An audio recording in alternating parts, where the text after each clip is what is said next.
बिस्मिल्लाहिर्रहमानिर्रहीम। अल्लाह के नाम से शुरू करते हैं। इंटरमीडिएट सेकेंड ईयर इकोनॉमिक्स के स्टूडेंट्स, आप लोगों से रिक्वेस्ट है कि this is the right time to hit the books.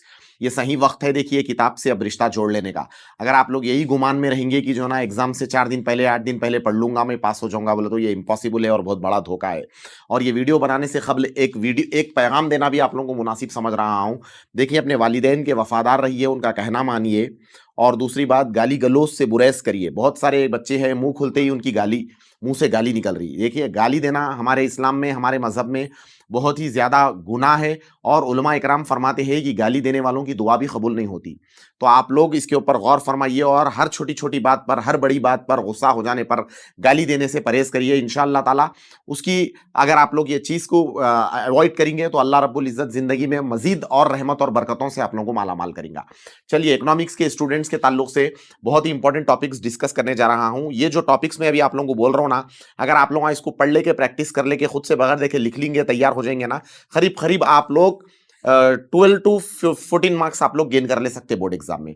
जैसे कि एक चैप्टर है environmental degradation, I think 9th chapter है ये। इसमें से एक 5 मार्क में क्वेश्चन आता और दो 2 मार्क में से 2 मार्क के क्वेश्चन आते, यानी आपको 9 मार्क्स ये चैप्टर में से मिल रही। जैसे कि why should we protect environment, why we should protect environment, हमें एनवायरमेंट को क्यों प्रोटेक्ट करना चाहिए। दूसरा है एनवायरमेंटल डिग्रेडेशन और तीसरा है टाइप्स ऑफ पोल्यूशन। ये 3 अच्छा पढ़ लीजिए, इंशाल्लाह 5 मार्क में एक आता। और 2 मार्क की बात अगर करिए तो सस्टेनेबल डेवलपमेंट एवरी ईयर आने वाला सवाल है, इसके बगैर क्वेश्चन पेपर नहीं बनता। इसके बाद है टाइप्स ऑफ एनवायरमेंट और तीसरा वीएसएक्यू है इकोसिस्टम। ये 3 वीएसएक्यूज और 3 एसएक्यूज पढ़ लीजिए, इसमें से एक 100% आ जाता। अब रही बात, डायरेक्ट लास्ट चैप्टर पे चले जाएंगे अपन।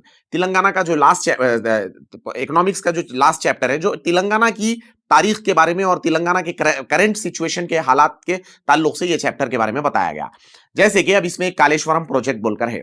कालेश्वरम प्रोजेक्ट भी बहुत इंपॉर्टेंट क्वेश्चन है। इसके बाद एलएक्यू में यही चैप्टर में वीएसएक्यूज डिस्कस करते हैं। जैसे कि आसरा pension scheme, very very very important question, vital question. Telangana topography, यानी तेलंगाना के बारे में लिखना है आप लोगों को। Godavari, Krishna, major rivers, minor rivers, okay, इसके बारे में आपको लिखना है। और कितना बाप तेलंगाना पूरे इंडिया के 29 स्टेट्स में largest state, 12th largest state है। और कितनी बारिश सदन तेलंगाना में और नदन तेलंगाना में होती, वो लिखना है आपको। इसके बाद है साइबराबाद। साइबराबाद क्या है? हैदराबाद में एक सिटी, तेलंगाना में एक सिटी है हैदराबाद। हैदराबाद की एक सिटी साइबराबाद बोला जाता है उसको। सॉफ्टवेयर एक्सपोर्ट करता है पूरी दुनिया में और आईटी हब उसको बताया गया। करीब करीब 1500 सॉफ्टवेयर कंपनीज साइबराबाद में है और 4,30,000 से जायद लोग इसमें काम कर रहे हैं। और इनडायरेक्टली 7 से 8 लाख लोग इसमें काम कर रहे हैं। जैसे data analytics, computing, gaming, animation में जो है ना बहुत बड़ा काम कर रहा है हैदराबाद साइबराबाद। इसके बारे में लिखना है आपको।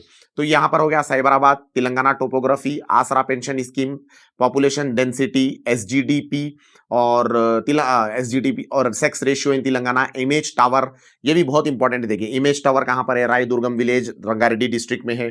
आधा पब्लिक और आधा प्राइवेट है। और गेमिंग, एंटरटेनमेंट और डाटा एनालिटिक्स में जो है ना, ये भी बहुत धूम मचा कर रखा है।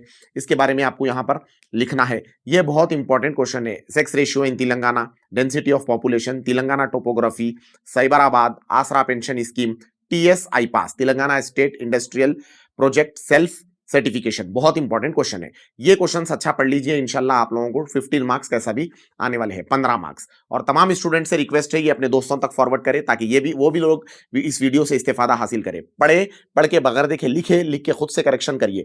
डायरेक्ट पढ़कर एग्जाम में मत जाइए, 2-3 बार बगैर देखे लिखिए। थोड़ा तजुर्बा हासिल करके बोर्ड एग्जाम में लिखेंगे तो भूलेंगे नहीं। बहुत बहुत शुक्रिया।